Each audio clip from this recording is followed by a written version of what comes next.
এমনভাবে কথা বলা হয় যে বিএনপি একটা ভিলেন, 15 বছরের একটা ফ্যাসিস্ট দানবের পাল্লায় পড়ে গোটা বাংলাদেশ তছনছ হয়ে গিয়েছিল। কিছু নেই, না আছে অর্থনীতি, না আছে আপনার রাজনীতি। এখন এই 1 বছরের মধ্যে আমরা আমাদের যে অন্তর্বর্তী সরকার আছে তাকে সহযোগিতা দিয়ে আর রাজনৈতিক দলগুলো সহযোগিতা করে আমরা একটা জায়গায় আসার চেষ্টা করছি যে একটা নির্বাচন যেন করা যায়।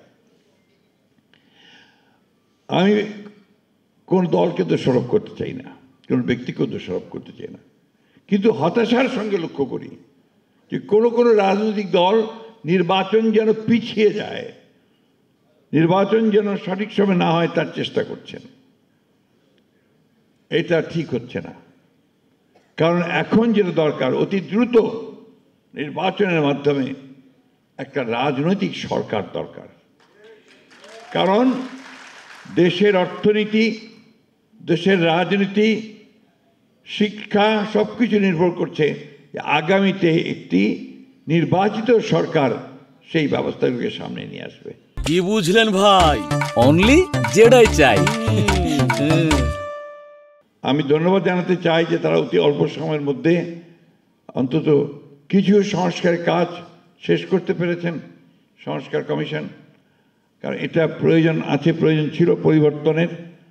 আমাদের নেতা জনাব তারেক রহমান সাহেব তিনি 2022 সালে যে 31 দফা দিয়েছিলেন তারই ধারাবাহিকতায় কিন্তু আমরা এই সংস্কারগুলোকে দেখছি। ম্যাডাম দিয়েছিলেন 2016 সালে ভিশন 2030, আর আমাদের শহীদ প্রেসিডেন্ট জিয়াউর রহমানের 19 দফা আমাদের মনে থাকার কথা। সব কিছু মিলিয়ে এই সংস্কার, আমি যে কথার মাঝে মাঝে বলি যে বিএনপির জন্ম তো সংস্কারের মধ্যে, সংস্কার দিয়েই আমরা একদলীয় শাসন ব্যবস্থা থেকে বহুদলীয় শাসন ব্যবস্থায় প্রেসিডেন্ট জিয়া নিয়ে এসেছিলেন।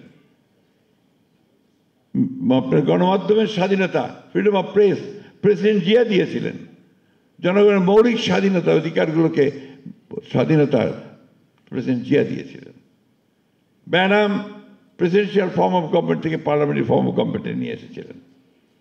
মেয়েদের লেখাপড়া ক্লাস 12 পর্যন্ত আপনার কোনো বিনা খরচে লেখাপড়া ম্যাডাম করেছিলেন।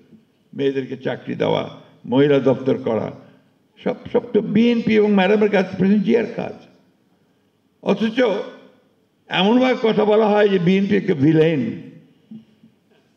কিছু কিছু লোক বলার চেষ্টা করেন। আমি বিস্মিত হই। বাংলাদেশে যা কিছু ভালো হয়েছে সব বিএনপির হাত দিয়ে হয়েছে, জিয়াউর রহমানের হাত দিয়ে হয়েছে এবং দেশনেত্রী বেগম খালেদা জিয়ার হাত দিয়ে হয়েছে।